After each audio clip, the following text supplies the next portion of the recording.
周海欣。上回旗下巴拿馬港口向巴拿馬政府索賠，最高安全委員會秘書拉里賈尼同民兵主管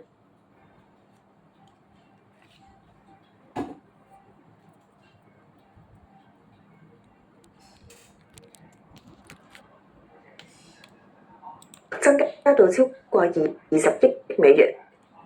巴拿馬五上億港財院極端為不斷規制喺國行政長官李鴻飛會面，加強兩投資主要業務，帶嚟亂石材料入立炮產業。東戰事導致國際油價上漲，推高車用燃油成本。內地有民眾考慮有車行話新能源車嘅生意比年初增長3成。年熱決定就穆傑塔巴，英國傳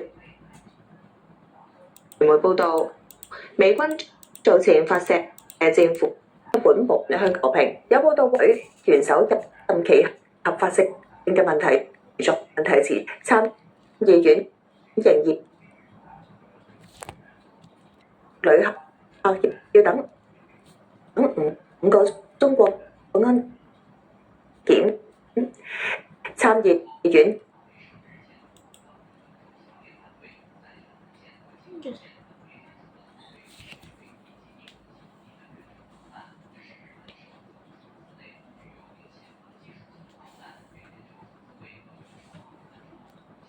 就國土安全部本問題達成。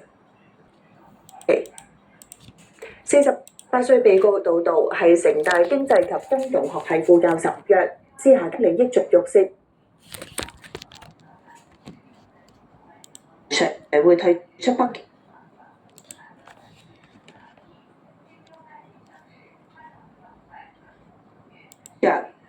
法國強調唔係衝突。